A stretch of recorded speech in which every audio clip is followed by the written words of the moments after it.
Everyone, to Mythstorie, a podcast about myths and history. I am one of your hosts, Bryant, with my permanent guest, Cammie. Hello, Cammie. Hello, Bryant. How's it going? Fantastic. How are you? I am well. We are here at Skyping live for the first time for you and me. We had a pretty successful run with Peter, though, the other day. So, yes, if you're seeing this live, you can see this live on YouTube at Mythstorie. We're here. You can see Cammie and I passionately look at each other and talk about history and myths, which is what we do on this show, where every week we're going to grab a legend or a tale or a story. We're going to give you that story, and then we're going to give you some of the history behind it. And we have a fun subject today, I believe I should say, right? Oh, yeah, it's totally fun. Military. Yeah, this one's a little different. It's the concept of the 300 Spartans is what we're kind of going over. So, and this is a little interesting because I don't know if calling it a myth is sort of super appropriate. It's kind of tough. It's definitely like a legend. It's legendary. It made the king of the Spartans, Leonidas, a living god to the Greeks. And it really sparked a kind of a newfound appreciation for the culture of the Spartans and really cemented them. And then that, of course, kind of came up. So you might have seen the film from 2007 and stuff like that. But I thought of this the other day, and I was just thinking, like, what evidence do we have? What is it real? What is Frank Miller, the guy who wrote the comic that the movies that Zack Snyder directed? What are they all basing this off of? And so that's what we've discovered. So, Cammie, please regale us with all the bloody glory that Zack Snyder and Frank Miller have, the story of the 300 Spartans. Okay, sure. So there is a primary source for this, Herodotus Histories. I use the translation by George Rawlinson, and it was from RomanRoadsMedia.com. The Persian forces under Xerxes were moving swiftly through Greece and other lands. They conquered everything in their path, an unstoppable force. But soon they met an immovable object. Leonidas, together with his band of 300 Spartan soldiers, had a plan. Attacking Xerxes head-on was impossible due to the sheer number of forces he commanded, but there was a place, a narrow pass in Thermopylae, where these men would have an advantage. Leonidas was king of Sparta, and was, through the kings of Sparta, the son of Hercules. He had been bathed in wine from infancy, and as was the custom of Sparta's children. At the age of 7, he was taught the art of war and combat. He was taught to die in battle rather than surrender to his enemy. When the king set out to defend his homeland and people, he tried to enlist other troops as he went. He managed to recruit some forces, around 5,000, but the Olympic Games were on at the time, so the best fighters from other places were away for the competition. Leonidas was unfazed and continued his march to battle. Xerxes was warned by his informant that the Spartans were on the move and would be waiting for them at the narrow pass. They had braided their hair for war and could not be dissuaded from any fight. The Persian forces, hearing this, were full of worry, but their leader pressed on. They reached the pass and tried for 3 days to breach it. But the 5,000 Greek forces did not retreat or leave their post, knowing the 2.5 million Persians would certainly slaughter them in seconds. Xerxes commanded his forces on the first day to press into the pass. Many of his men fell, so they retreated. The second day went much like the first, but the Persians were informed of a way around the pass to attack the posted archers and javelin throwers who were so devastating their forces. The Greeks did not leave their post and paid dearly for it. Only Leonidas's men and a few other soldiers from other camps remained to hold off the invaders. The soothsayer he had brought along with them to tell the tides of battle warned that all but one man would fall in the coming fight. Leonidas could not surrender, so he readied himself to die. He sent the soothsayer home to Sparta, but the man would not leave and sent his son home instead, for his son had no sons himself. On the third day, Leonidas, his men, and a few hostages remained on the Greek side. 4,000 had fallen. and many of the others had retreated. While Xerxes still had most of his forces, Xerxes entered the pass with his men, and the Spartans came out to meet them. 20,000 Persians lost their life in this battle. The Spartans fought harder, knowing their fate was soon to be cut short. Many Persians were driven to the waters of the nearby sea and drowned. Others were whipped like mules until they entered the fray. Others still were trampled by their brothers escaping the whip. But most died at the hands of one brave Spartan or another. 2.5 million men against 300. The Spartans lost 299 men that day, Leonidas among the tally. One man was spared, some say by luck, some say by cowardice, some say by Xerxes himself to prove his victory. Nevertheless, the rest of the brave 300 did indeed take their next meal in Hades. Nice. It was very proper and good. I like it. That's the whole plot of the movie 300. That's it. It's over. Is it? I haven't seen it. Yeah. No, it's good. Yeah, we'll talk about that in a little bit. First, so this is a really straightforward topic. Really, we kind of talked about. We do have a primary source. Herodotus is essentially the main dude. Herodotus is a Greek historian. He's believed to have been born in like Asia Minor, Anatolia area, where modern day like Turkey and all that is. He was around. He was born in 484 BC, and this battle specifically took place in 480, the Battle of Thermopylae, which is what this battle is, where King Leonidas died and the Spartans fell. So I guess he was the war went on until 4 years old. He was a kiddo, yep, and he was like, "I'm gonna write this down." And the Persian Wars, the Greco-Persian Wars, went on until 449 BC. So he was, I don't know how to do math, but he was like 20-ish roughly, or 15-ish. Who knows? 15. Yeah, that's math. So he grew up during the wars had been going on, and his whole life he was going on through it, and he was a young man by the time the war ended. So it's definitely feasible to see how he would be interested in it. And by his account, he was a huge traveler too, all the way to Egypt and all around the Greek network in this time, this classical period. So he also wrote on the Peloponnesian Wars. And things like that. So he was super big. His main work is the histories, and he's called the father of history by Greek scholars, or later Roman scholars and things like that. And we even have fragments of the histories still around today. They're really cool. They're in museums and things like that, and just barely hanging on there. But we do have good translations of the books of histories, and that's pretty much it. That's essentially the extent of proof for the most part. There's also the serpent column, which is this cool.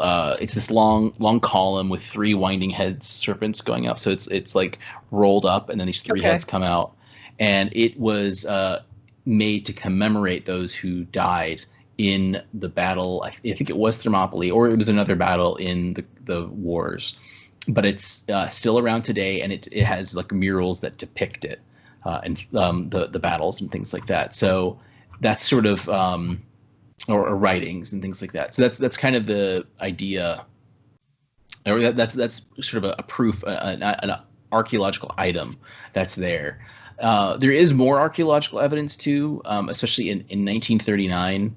There's an archaeologist, Spiridon Marinatos, was actually excavating Thermopylae and found large numbers of Persian bronze arrowheads at the Kolonos Hill, which also helps inform sort of where the battles would have taken place, where they would have died. Interestingly enough, like the land, the Thermopylae, where it is now, you can see the pass. They chose a strategic pass to fight because of the overwhelming disadvantage in numbers. And so, the land has changed significantly since then, just over time. So it's not as it would have been, and like these archaeological finds kind of help inform that. But so we have some archaeological evidence. We Persian a large amount of Persian arrowheads in Thermopylae. We have people claiming that this is how it happened and stuff like that. So that's sort of that's the proof, right, that we have essentially. And the other proof is just the huge legacy that's come from this. I mean, the movie, I was at the prime age to enjoy the movie in 2007. I was in middle school, I think, or no, maybe, no. I was definitely in high school. I was like a freshman, I think, at that point in high school. And so I was this, boy who just wanted to see cool things and people kicking and stabbing. And it did that. And it's not the first film version of it, actually. There was a 1962 film called The 300 Spartans, and it was very similar. And what's cool about The 300 Spartans, it looks like it was complete. I haven't seen it. I think we should try and see it at some point. But it has the same information that Zack Snyder, Frank Miller wrote their stuff off of. There wasn't any new kind of changes. When was the comic book written? I haven't read that either. 89, I believe. Okay, so after the movie. You think he saw the movie? He did. In fact, that's according to Wikipedia, Frank Miller saw it. It's in the Wikipedia page for the film, the 62 film, and 1998. Sorry, Frank Miller's 1998 graphic novel 300. He says that this was a creative inspiration for that, and that it really changed his life creatively. So and it apparently was a well done film. It was filmed in locations in Greece, and they actually the Greek Defense Ministry provided members of the Hellenic Army, which is the Greek land force, basically. So there's a lot of authenticity there. They couldn't film at Thermopylae due to just issues with how the terrain was. It just wasn't possible. Well, there's this pass that you can barely get through. Yeah, exactly. So it was cool. It goes through a lot of this film, and 300 dramatizes it, but it does, if you took the bullet points out of the 2006 film or 2007 film, you'd have the story for the most part. The big thing I think that is omitted from what a lot of people don't realize is, and you mentioned it, is that it wasn't just the 300 Spartans against the massive Persian army. It was Leonidas led an army of around 6,000 to 7,000 Greeks. And it was cool because when we go back to this time period, the Greek city-states weren't unified. Spartans were Spartans, Athenians were Athenians. They hated each other, and there were thespians. There were tons of other city-states, and they think of it, if America, if suddenly all 50 states literally just broke apart and moved into islands that were close enough, that's how it would be. We were like they were like little independent countries, and of course they traded and things like that, but they weren't unified until this dude, it was Xerxes' dad, Darius the First, that really started it. Massive army, huge land army. I actually found what was really cool about the Persian army was the sheer, it was huge. You said 2.5 million. That's debated. It's about 70,000, right? No, they believe it was at least more than 120,000 or 150,000. So even then, if you 100,000, even if it's just 100,000, if you got less than 10,000 Greeks, yeah, exactly. So, but the funny thing is though, because of the strong navy that the Greeks had, because of just their ability to move and fortify on these city-states, they were able to win. It was at great cost, but the cost was bigger for Xerxes in the end, for sure, though. You know what I thought was really funny when you were mentioning the Greek states? So Herodotus mentions the Phoenicians being particularly bad at war. Oh, yeah. And how terrible they were at everything they were doing. Oh, that's funny. He calls them out by name several times. It's so hilarious. Yeah, I was laughing reading it. Right. Well, that's a good segue, because another cool thing about the writings of Herodotus were he talked a lot about the Persians, and it was sort of like an admiration in a way. He noted how well unified they were, despite there being a huge like lingual and cultural difference. What's cool is there's this ancient civilization called the Scythians. I don't know if you've heard of them before. They are a civilization from the steppe, Steppe,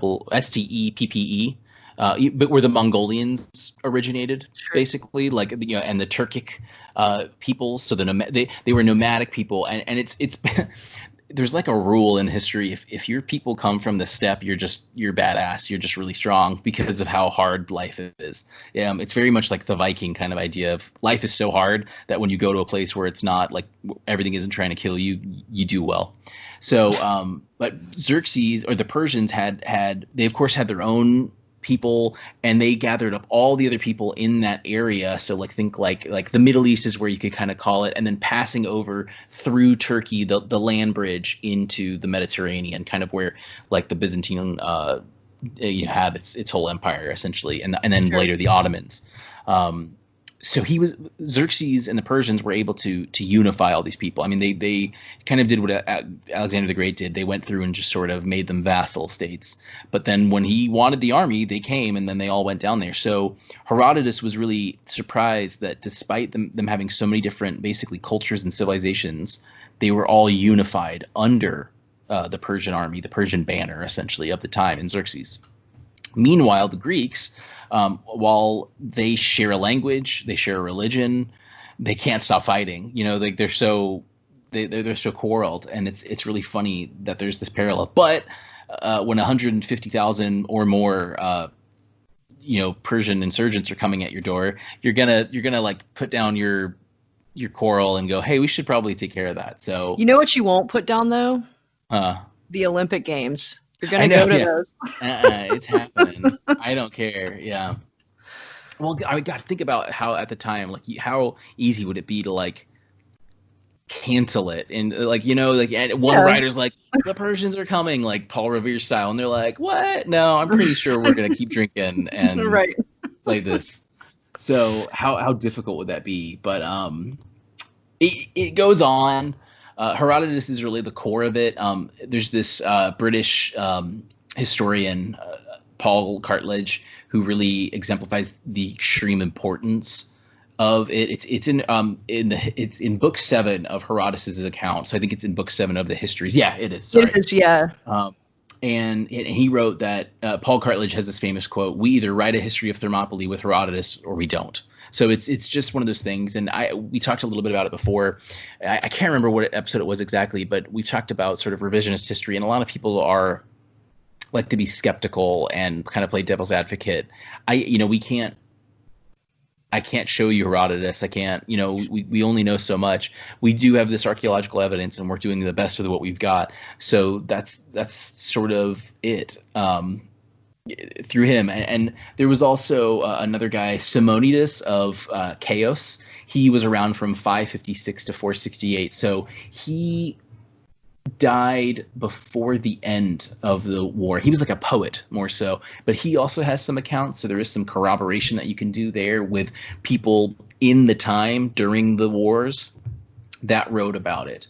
So I mean, it's really cool. Like the biggest takeaway from it is what the Spartan army did, and there's a lot of debate over that, and that's what the modern sort of thing is now. Is we have enough evidence to pretty much say it did happen in this time, and just sort of explaining it is what's up. And the biggest conversation is why did that army stay? And the most logical kind of thing is that the greater army was retreating to the city-states, and there needed to be a force to hold them. And it was tough. I mean, that area only has a few passes. So there was a great bottleneck point. And the Spartans, I mean, they were absolutely insane as far as how their armies went. But the Thespians, the other armies that were there, so it wasn't just 300 versus however many of Xerxes' guys. It was around 6 to 7, and he was able to, with those people. And the Thespians were considered hostages by Leonidas and the 300, I did see but that. they didn't consider themselves hostages and fought Right. very hard against the Persians. I thought that was Yeah. really Yeah, interesting. I read a little bit on that too, and I think like the idea was, yeah, it could be interpreted that way, but it's I think that the lands of the Thespians were occupied by the Persians at that point, and so they don't really have a place to go home to. So it's like we either get revenge in the moment and also like kind of save these other people, or we go back to vassalage under Xerxes, which we don't want. So yeah, that was really cool. But yeah, no, they were able to do it. And it looks like that was it. And the big thing, the way that it's reported the Persian army was able to bypass it was because this dude, I'm gonna probably mispronounce it. Let me hooked on phonics it. Ephialtes is the name of the Greek dude who was like, hey, Persian army, take a left at the fork.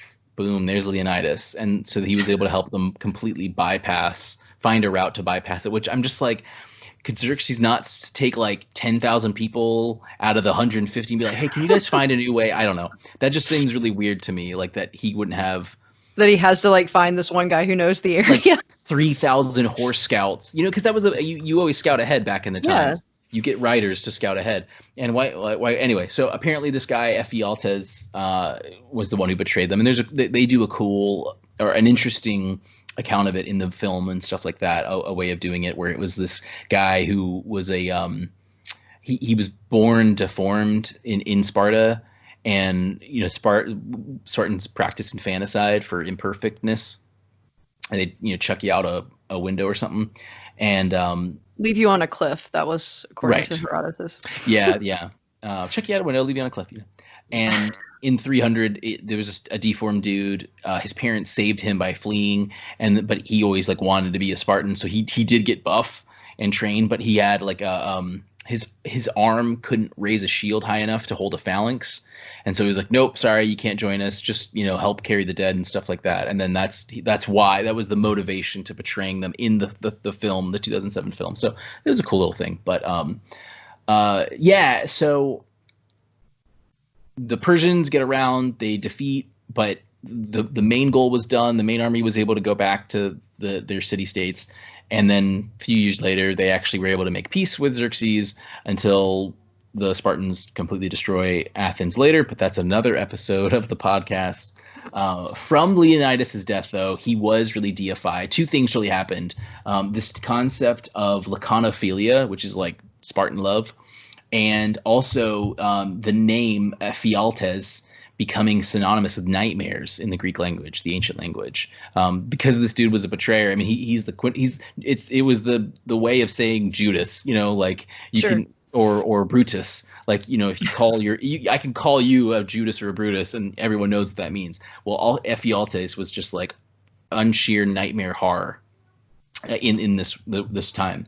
So it was really cool that happened. But then, yeah, the Spartans really became globally, well, for their global community, known for these acts. And Spartans, it was better to die than to go back, essentially, in this situation. So, and that, I mentioned it on our Two Truths and a Lie episode. I'm reading a book on Genghis Khan by Frank McClinn, and he actually takes a moment, because he's like breaking down the society, and he takes a moment to correlate the Mongolian ways with Spartan ways.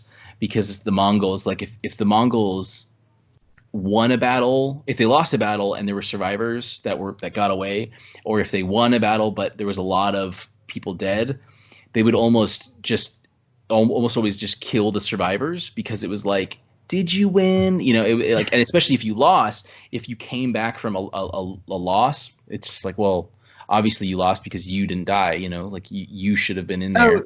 Oh, the messenger, whoever it was, there's a couple of different stories. One says that there were two guys who had something wrong with their eyes, and so they were like cleaning their eyes at a nearby like water source, and one of them decides to like run into battle because he figures out what's going on, like he can hear the battle starting, and the other guy, like, he couldn't really move because there was like more wrong with him or something.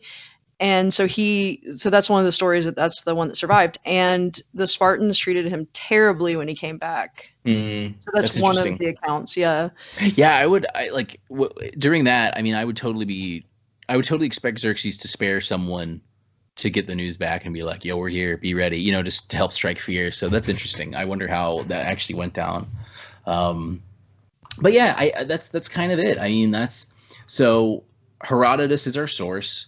The Battle of Thermopylae happened. Wasn't exactly as it was depicted in the movie, although it does get some of the more general things right in a way. But I was looking at the Wikipedia page for the movie, and it's interesting. I didn't realize it's got some controversy around it, and it's just interesting. Kind of like the way it depicts the Persian Empire, and in contrast, the way it depicts the Spartans. Like there's a lot of parallel. It's interesting. I can say this. I saw the movie in theaters and I was like enamored with it when I was a kid. I remember my brother got it on DVD and we tried watching it again. And that was months later and I couldn't sit through it. It was so... Really? Months later? Months later. Once, I guess it was just you're in a big theater and it's playing and it's cool. Like, there's speakers everywhere. And Frank Miller directed it and he did Sin City, and Sin City is fun to watch. It's got that noir thing going on for it and that really cool style. And it's that noir drama that's really fun. And it didn't, that's not how 300 is, but it does have the same sort of visual effects. Like visually the movie's cool, but God, it was so corny and just rough. So we really should try and see if the 62 film is easy to get a hold of, and maybe we can do some kind of like watch party with it. If that'd it's be not, cool, yeah. Yeah, depending on how 62. It's not 75 years, but we can maybe see what we can do. So yeah, it's the legacy of it's cool, and I think like when Frank Miller's comic. I've never read it, but I'm sure it kind of it's better, I would say, probably than the movie now. It probably holds up better is what I should say than the movie, just because of it being a comic book, the dramatization and stuff like that. Yeah, I haven't. Cool. Did you read it, or you said you didn't? No, I never had a chance to look at it. Yeah, I've seen the picture, from I guess the main one or whatever, the big battle. But that's all I've seen. Yeah, it's cool. I think I would rather have the 2006 film and the comic book, even if they aren't right, because how many kids saw it like me who ended up becoming history major? Like how many people were inspired by it, and so I like these things. I like these things to inspire people, either inspire them because they're like, oh God, this seems like it's terrible, I should find out what actually happened, or wow, this is cool, and then they find out what happened. They're like, oh, it wasn't quite like that, but it was a fun movie.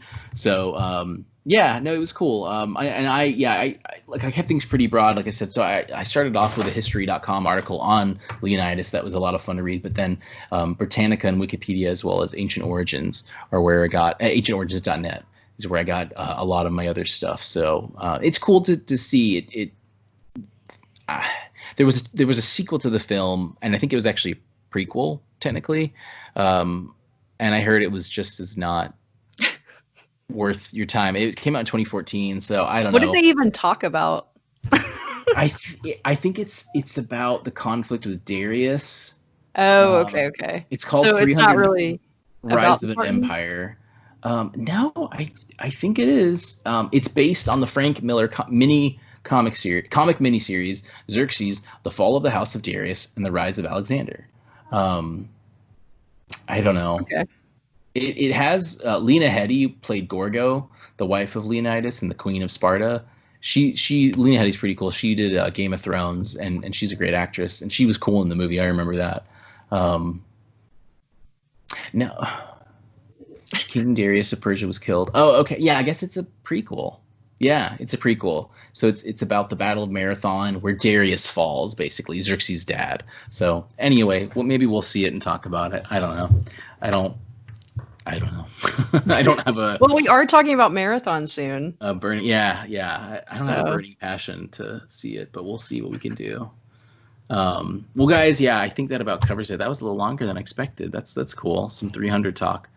Last thing, I had a sociology or psychology professor in high school. I don't know what happened, but we ended up talking about this. And he was, because the movie was out, or the movie was out, and it had been a couple of years, and it was famous, blah blah blah. And he had this joke that he would call the movie 300, 300 Spartans or 150 lovers, is what he called it, because the idea was that, like it's kind of reported that very free sexuality and especially amongst men in ancient Greece. And so, and his argument was that you would want to set Spartans up to like love each other in pairs, so they would fight really hard to protect each other and stuff like that. And I was like, so yeah, we joke about making a version like instead of 300 Spartans, it's just 150 lovers. So that's my last little anecdote. But guys, thanks for listening. Thanks for watching. Please, we're on everything now. The podcast is pretty much everywhere, so please subscribe. Please hit us the subscription on YouTube as well, because that can really help us out as with exposure and things like that, and all that fun stuff. If you have any suggestions, let us know wherever the comment is, comment section on whatever thing you got. But Mythstorie with an IE at gmail.com and the Facebook group are both really good ways to get in touch with Cami. You can also find Cami and myself on Facebook as well. Is that it? Did I cover everything? I think that's about it. Cool. Well, thanks, everyone. We will see you next time.